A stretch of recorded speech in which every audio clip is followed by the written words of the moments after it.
Subscribe कीजिए F study class channel को और बेल आइकन को दबाइए लेटेस्ट वीडियो सबसे पहले देखने के लिए।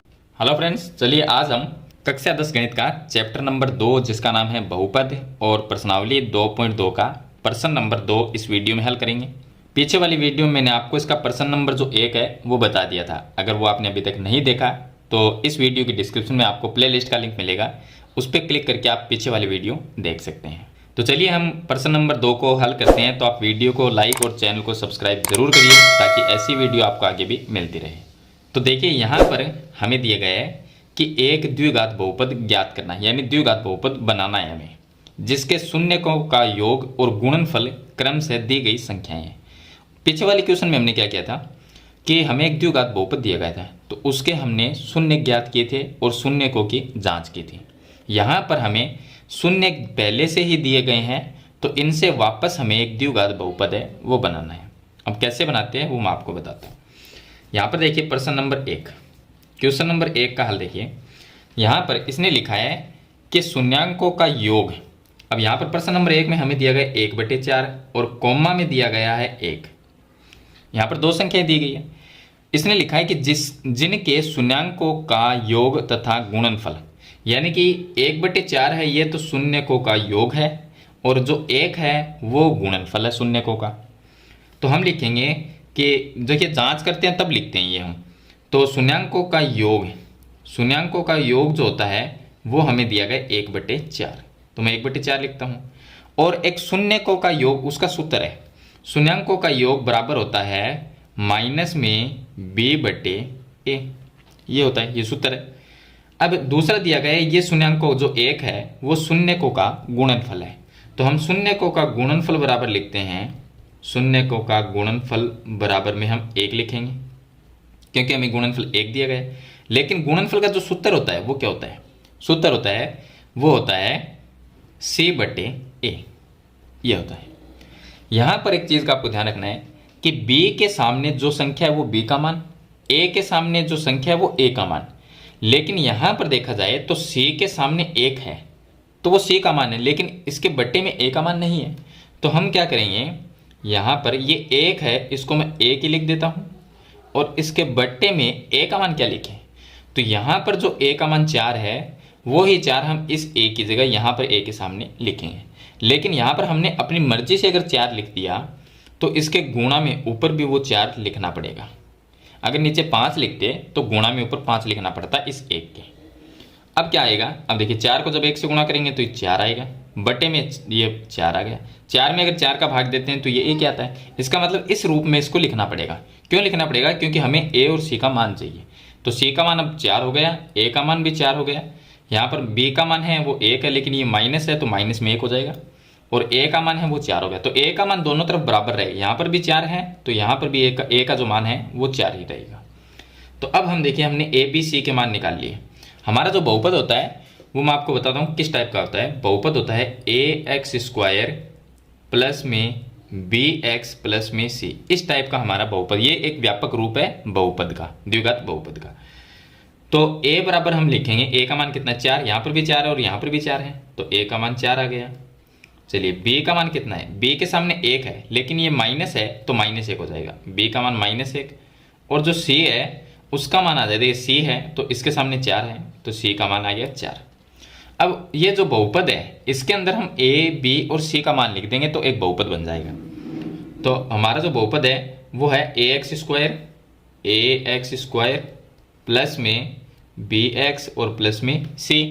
a का मान 4 है तो ये 4 लिखेंगे तो 4x² आ जाएगा। b का मान -1 है तो यहाँ पर माइनस में 1x आ जाएगा, और प्लस में c का जो मान है वो 4 है तो c का मान 4 आ जाएगा। अब 1 को लिखें या ना लिखें इससे कोई फर्क नहीं पड़ता, तो हम इसको इस तरह से लिख सकते हैं कि 4x² और माइनस में x और प्लस में 4, तो ये एक द्विघात बहुपद बन जाएगा। अगला जो सवाल है वो भी आपको इसी तरह से करना है। इसमें भी देखिए सेकंड जो क्वेश्चन है उसमें हमें शून्यांकों का योग दिया गया है, तो हम मान लेंगे कि माना द्विघात जो बहुपद है वो होगा ax² प्लस में bx और प्लस में c, इस रूप का होगा। अब इसको बनाने के लिए हमें a b c के मान निकालने होंगे। तो शून्यांकों का योग और शून्यांकों का गुणनफल दी गई संख्याएं हैं, तो हम लिखते हैं कि शून्यकों का योग, शून्यकों का योग, शून्यकों का योग का हो गया, क्या दिया गया है, अंडर रूट में 2 ये दिया गया है। और ये एक सूत्र होता है, शून्यांकों का योग बराबर में होता है माइनस में b बटे a। और दूसरा हम लिखते हैं शून्यांकों का गुणनफल। शून्यांकों का जो गुणनफल होता है वो हमें दिया गया है 1/3। तो यहाँ पर मैं 1/3 लिख देता हूँ। लेकिन गुणनफल का जो सूत्र होता है वो होता है c/a। अब c के सामने 1 है तो c का मान 1 हो गया, a के सामने 3 है तो a का मान 3 हो गया। लेकिन यहाँ पर क्या होगा, यहाँ पर b के सामने √2 है तो b का मान तो हो गया, लेकिन a का मान क्या होगा। तो हम क्या करेंगे, a का मान, यहाँ पर a का मान 3 है तो इसके बट्टे में भी हम 3 लिखेंगे। मैं आगे लिख देता हूँ, यहाँ पर ऊपर तो अंडर रूट 2 है और बट्टे में a का मान यहाँ पर 3 है तो यहाँ पर भी हमें 3 लिखना पड़ेगा। और 3 हमने नीचे लिखा तो 3 से इसको हम गुणा भी करेंगे। तो बराबर में 3 को √2 से गुणा करेंगे तो 3 अंडर रूट 2 आ जाएगा। बट्टे में ये जो 3 है वो बट्टे में आ जाएगा। तो अब देखिए b के सामने 3 अंडर रूट 2 हो गया तो ये b का मान, a के सामने 3 है, यहाँ पर भी a का मान 3 है और c का मान 1 है। अब हम a b c का मान निकाल लेते हैं। तो a का मान तो आ गया 3, b का जो मान है, देखिए ये b है, इसके सामने 3 अंडर रूट 2 है, लेकिन b माइनस में होता है तो इसका मतलब ये माइनस में होगा, माइनस में 3 अंडर रूट 2 और जो c है उसके सामने 1 है तो c का मान 1 हो गया। अब जो बहुपद है उसमें a b c का मान लिख देंगे। तो a का मान हम लिखेंगे 3 तो 3x² आ जाएगा। और उसके बाद में b का मान ये है तो b की जगह लिखेंगे तो b का मान माइनस में है, माइनस में 3 अंडर रूट 2 और x आ जाएगा और प्लस c का मान 1 है तो 1। तो इस तरह से ये द्विघात बहुपद बन जाएगा। चलिए नेक्स्ट क्वेश्चन बताता हूँ आपको। क्वेश्चन नंबर 3 देखिए, इसमें दिया गया है कि एक तो 0 दिया गया है और कोमा अंडर रूट में 5, ये तो शून्यांकों का योग है और ये शून्यांकों का गुणनफल है।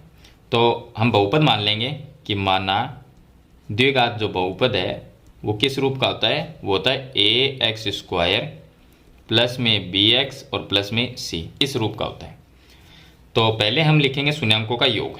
तो शून्यांकों का जो योग है वो दिया गया है 0 दिया गया है, लेकिन सूत्र के हिसाब से अगर हम लिखें तो इसके आगे सूत्र क्या आएगा, माइनस में b/a। शून्यांकों का योग बराबर होता है माइनस b/a, लेकिन शून्य दिए गए तो वो 0 लिख देंगे।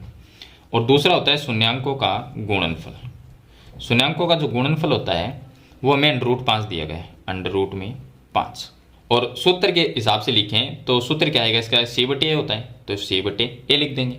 अब यहाँ पर देखिए, यहाँ पर b के सामने 0 है तो b का मान 0 हो जाएगा और c के सामने अंडर रूट 5 है तो c का हो जाएगा, लेकिन a का क्या मान होगा, यहाँ पर भी a का मान नहीं है, यहाँ पर भी नहीं है। तो इसके बट्टे में मैं 1 लिख दूंगा, इसके बट्टे में 1 लिखेंगे और इसके बट्टे में भी मैं 1 लिख दूंगा। तो a का मान देखिए दोनों तरफ बराबर रहना चाहिए। तो इसके बट्टे में 1 लिखा तो ऊपर भी 1 से गुणा करना पड़ेगा, लेकिन करेंगे तो वही बात है, अगर मैं 0 गुणा 1 लिखूंगा और बट्टे में हमने 1 लिखा है, इसमें भी ऐसा ही करेंगे, अंडर रूट 5 गुणा 1 और बट्टे 1 ऐसा ही लिखेंगे, क्योंकि 1 हमने नीचे लिखा है तो 1 से ऊपर वाली संख्या को गुणा भी करना पड़ेगा। ऐसे ही हमने 1 यहाँ पर लिखा है तो 1 से 0 को गुणा भी करना पड़ेगा। तो वही बात आ जाएगी, 0 आ जाए ऊपर, 0 को 1 से गुणा करेंगे 0, बट्टे में 1 आ जाएगा। और यहाँ पर √5 को 1 से गुणा करेंगे तो √5 और बट्टे में 1 आ जाएगा। तो a का मान देखिए, a का मान 1 यहाँ पर और यहाँ पर भी a का मान 1 हो गया।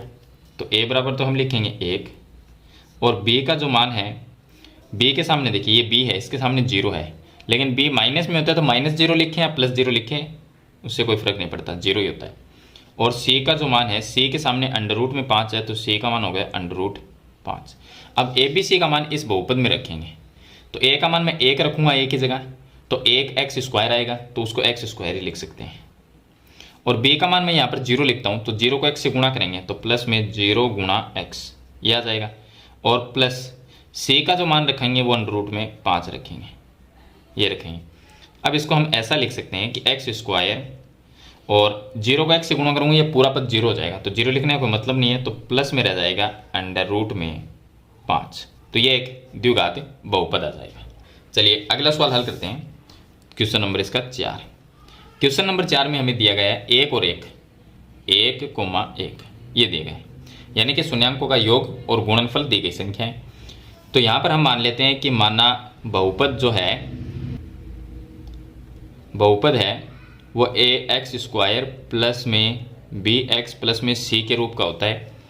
तो यहाँ पर शून्यांकों का जो योग है वो हमें दिया गया है 1, बराबर में क्या होता है माइनस बी बटे ए। शून्यांकों का योग बराबर माइनस बी बटे ए होता है सूत्र से, और जो योग दिया गया है वो 1 दिया गया है। और दूसरा होता है शून्यांकों का गुणनफल। शून्यांकों का जो गुणनफल है वो भी 1 दिए गए है, तो इसके बराबर में सूत्र होता है सी बटे ए। अब दोनों तरफ ए का मान निकालना पड़ेगा, तो ए का मान निकालेंगे तो इसके बटे में मैं 1 लिख देता हूँ और इसके बटे में मैं 1 लिख देता हूँ, इससे कोई फर्क नहीं पड़ेगा। तो ए का मान 1 हो गया, बी का मान भी 1 हो गया, सी का मान भी -1 हो, सॉरी बी का मान -1 हो जाएगा और सी का मान 1 हो जाएगा। तो ए बराबर तो मैं लिखता हूँ, ए के सामने 1 है, यहाँ पर भी 1 है, तो ए का मान 1 हो गया। बी का मान, बी के सामने 1 है लेकिन बी माइनस में है तो -1, और सी का मान, सी के सामने 1 है तो सी का मान 1 हो गया। ये मान इस बहुपद में रख देंगे तो क्या आएगा 1x स्क्वायर, 1x स्क्वायर आएगा। बी का मान यहाँ पर -1 लिखेंगे तो -1x आएगा, और सी का मान 1 लिखेंगे तो प्लस में 1 आ जाएगा। अब इसको ऐसा लिख सकते हैं कि 1 को अगर मैं x स्क्वायर से गुणा करूँ तो x स्क्वायर, यहाँ पर 1 का कोई मतलब नहीं है तो माइनस में x और प्लस में 1, ये एक द्विघात बहुपद बन जाएगा। चलिए अगला जो सवाल है क्वेश्चन नंबर 5। अब देखिए इसका क्वेश्चन नंबर 5। क्वेश्चन नंबर 5 में हमें दिया गया है -1/4, -1/4 और 1/4। तो हम ये मान लेंगे कि माना जो बहुपद है वो ax स्क्वायर प्लस में bx प्लस में c के रूप का होता है, जिसके शून्य अल्फा बीटा होते हैं, लेकिन हम सीधा लिख लेते हैं हिंदी में कि एक तो हमें दिया गया शून्यांकों का योग, शून्यांकों का जो योग दिया गया है वो -1/4 है, और शून्यांकों का जो योग होता है उसका सूत्र होता है -b/a। और दूसरा दिया गया है शून्यकों का गुणनफल। शून्यकों का जो गुणनफल होता है वो हमें दिया गया 1/4 दिया गया, 1/4। तो गुणनफल बराबर क्या होता है c/a, ये होता है। अब a का मान क्या आएगा, तो देखिए a का मान यहाँ पर भी 4 है और a का मान यहाँ पर भी 4 है, तो a का मान 4 आ गया है। और जो b है उसका मान क्या है, देखिए माइनस माइनस कट जाएगा तो b का मान 1 हो जाएगा, तो b का मान 1 आ जाएगा। और c का मान है, c के सामने 1 है तो c का मान भी 1 आएगा। अब इसके अंदर a b c का मान रख देंगे तो बहुपद बन जाएगा। तो a का मान रखेंगे 4 तो 4x स्क्वायर, b का मान 1 रखेंगे तो प्लस में 1x, और c का मान भी 1 रखेंगे तो प्लस में 1। तो इसको ऐसा लिख सकते हैं कि 4x स्क्वायर, 1x को x लिख सकते हैं तो ये हो गया x प्लस 1, ये एक द्विघात बहुपद बन जाएगा। चलिए अगला क्वेश्चन बताता हूँ, लास्ट है क्वेश्चन नंबर 6। क्वेश्चन नंबर 6 में हमें दिया गया है 4 और 1, 4,1। यहाँ पर जो हमारा बहुपद होगा, माना बहुपद ax square plus bx plus c, ये एक बहुपद होगा जिसका व्यापक रूप होता है बहुपद का। तो शून्यांकों का योग, शून्यांकों का योग हमें दिया गया है 4, और सूत्र के हिसाब से हम लिखें तो शून्यांकों का योग होता है -b/a, और शून्यांकों का गुणनफल, शून्यांकों का जो गुणनफल होता है वो हमें दिया गया है 1, और बराबर में सूत्र होता है c/a, ये होता है। अब इसको हल करते हैं तो देखिए a का मान, यहाँ पर भी इसके बट्टे में कुछ नहीं है और इसके बट्टे में भी कुछ नहीं है, तो a का सामने a का मान तो होना चाहिए। तो a का मान हम क्या लिख देंगे, 1 लिख देंगे, यहाँ पर भी 1 लिखेंगे और यहाँ पर भी 1 लिखेंगे। तो यहाँ पर भी मैं 1 लिख देता हूँ और इसके बट्टे में मैं 1 लिख देता हूँ, क्योंकि 1 का भाग 4 में देंगे तो 4 ही रहेगा, 1 का भाग 1 में देंगे तो 1 ही रहेगा, तो इससे कोई फर्क नहीं पड़ेगा। अब जो संख्या हम नीचे लिखते हैं उसको हमें ऊपर भी गुणा करना पड़ता है। तो मैं 1 अगर मैंने नीचे लिखा तो 4 से भी मैं 1 को गुणा करूँगा तो 4 ही रहेगा।